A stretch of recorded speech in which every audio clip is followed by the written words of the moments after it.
The lord. దేవుని పరిశుద్ధ నామానికి మహిమ కలుగును గాక. ఉదయకాల సమయంన అనుదినమన్నా అనే కార్యక్రమాన్ని వీక్షిస్తున్న దేవుని బిడ్డలారా, మీ అందరికీ నా హృదయపూర్వకమైన వందనాలు. ఈ ఉదయకాల సమయం దేవుడు మనకిచ్చిన మాటను చదువుకుందాం. 1 సమూయేలు 15వ అధ్యాయం 22వ వాక్యం. బలులు అర్పించుట కంటే ఆజ్ఞను గైకొనుటయు, పొట్టేళ్ల క్రొవ్వు అర్పించుట కంటే మాట వినుటయు శ్రేష్టము. దేవుని బిడ్డలారా, ఉదయకాల సమయంలో దేవుడు మనతో కూడా మాట్లాడుతున్నటువంటి ఒక చక్కని మాటలు ఏంటంటే, బలులు అర్పించుట కంటే, పొట్టేళ్ల క్రొవ్వు అర్పించుట కంటే దేవుని ఆజ్ఞను గైకొనుట, దేవుని మాట వినుట శ్రేష్టము అని రాయబడింది. ఈ దినాలలో చాలామంది ఏం చేస్తారంటే, దేవుని మాట వినరు. కానీ నేను దేవుని చేత అంగీకరింపబడాలంటే నేను కానుకలు సమర్పిస్తే సరిపోతుంది, లేదా దేవుని మందిరానికి ప్రతి ఆదివారం వస్తే సరిపోతుంది, లేదా పేదలకు సహాయం చేస్తే సరిపోతుంది. నేను ఈ విధంగా ఏదో ఒక కార్యం చేసి దేవుని యొక్క కటాక్షము నా మీద కలిగేటట్లుగా నేను చేసుకుంటాను అన్నట్లుగా కొంతమంది ఆలోచన కలిగి ఉంటారు.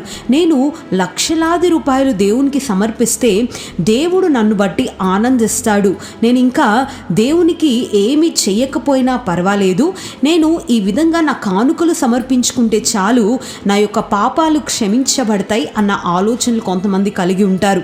దేవుని బిడ్డలారా, దేవుని వాక్యం ఏం సెలవిస్తుందంటే, నీవు బలులు అర్పించుట కంటే, నీవు పొట్టేళ్ల క్రొవ్వు అర్పించుట కంటే మాట వినుట శ్రేష్టము, దేవుని ఆజ్ఞను గైకొనుట శ్రేష్టము.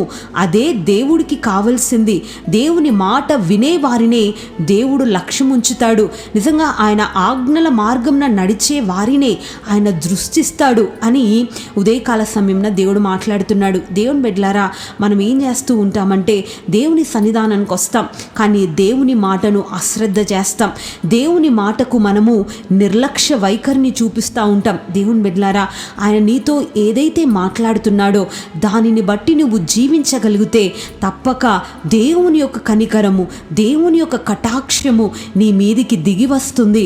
ప్రియ దేవుని బిడ్డ, కొన్నిసార్లు దేవుని మాట మనకు కష్టంగానే ఉంటుంది, కొన్నిసార్లు దేవుని మాట మనకు ఆయాసాన్ని కలుగజేస్తుంది, కొన్నిసార్లు ఆ మాట విన్నప్పుడు నేను ఇది చెయ్యలేను అనిపిస్తుంది. కానీ నీవు దేవుని మాటకు లోబడి అది కష్టమైన దేవుని మాట ప్రకారంగా నువ్వు జీవించగలిగితే ఆ తదుపరి దేవుని కనికరాన్ని నువ్వు పొందుకుంటావు. నిజంగా నీ జీవితంలో ఒక శ్రేష్టతను నువ్వు అనుభవిస్తావు ప్రియ దేవుని బిడ్డ. ఎందుకంటే దేవుని వాక్యం చెప్తుంది, బలులు అర్పించుట దేవునికి ఇష్టం లేదు, పొట్టేళ్ల క్రొవ్వు అర్పించుట దేవునికి ఇష్టం లేదు, కానీ దేవుని మాట వినేవారిని ఆయన లక్ష్యం ఉంచుతున్నాడు. నిజంగా అందుకనే దావీదు మహారాజు అంటాడు, నిజంగా దహన బలులు నీవు కోరట్లేదు, సమాధాన బలులు నువ్వు కోరట్లేదయ్యా.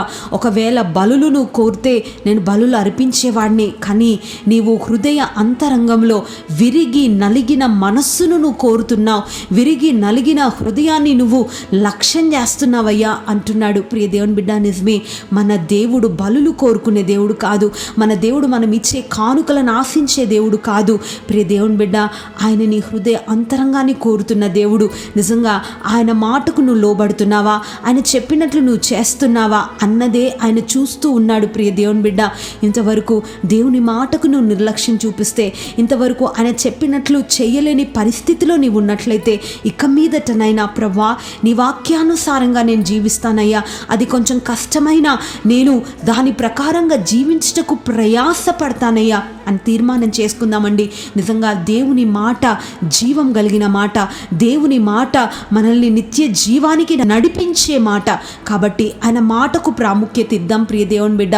ఎందుకంటే చాలాసార్లు మనము చేస్తున్న పొరపాటు ఏంటంటే, దేవుని మాటను నిర్లక్ష్యం చేస్తున్నాం, మనకున్నదంతా సమర్పించుకుంటున్నాం, ఇది చాలే అని ఆ అపోహలో ఉండిపోతున్నాం. ప్రియ దేవుని బిడ్డ, నీ బలుల ద్వారా, నీ యొక్క కానుకల ద్వారా దేవుడు నీ మీద కనికరం చూపించలేడు, కానీ నీ ఒక విధేయత వలననే దేవుడు నీ మీద దృష్టి నిలిపి నీకు ఆయన గొప్ప కార్యాలు చేయబోతున్నాడు. ప్రియ దేవుని బిడ్డ, ఇంతవరకు దేవుని మాట వినకుండానే నీవు బలులు అర్పిస్తున్నావు, దేవుని మాట వినకుండానే దేవుని సన్నిధానానికి వచ్చి ముమ్మారు ప్రార్థనలు సమర్పిస్తున్నావు, దేవుని మాటకు విధేయత చూపించకుండానే ఉపవాసం ఉంటున్నావు, వారానికి 3 రోజులు ఉంటున్నావు, కానీ ఫలితం నీకు లభించట్లేదు. దేవుని బిడ్డ, ఇవన్నీ అర్పించడానికి ముందుగా దేవుని మాటకు విధేయత చూపించు. ఆయన ఆజ్ఞలకు లోబడి జీవించడానికి ప్రయాసపడు.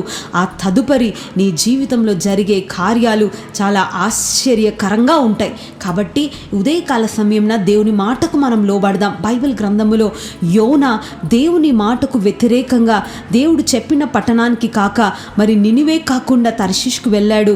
నిజంగా మరి దేవుని మాటకు అవిధేయత చూపించడం వలన ఎన్నో ఇబ్బందులకు గురయ్యాడు. ప్రియ దేవుని బిడ్డ, మరి చేప కడుపులో 3 రోజులు ఉన్న తర్వాత అప్పుడు పశ్చాత్తాపం కలిగి, ప్రభా నీవు చెప్పినట్లు చేస్తే నాకు ఈ కష్టం వచ్చి ఉండేది కాదు, నీవు చెప్పినట్లు చేస్తే ఈ రోజు నేను ఈ ఇబ్బందిలో ఉండేవాడని కాదు అని చెప్పి అప్పుడు ఒక పశ్చాత్తాపం తన హృదయంలో కలిగింది.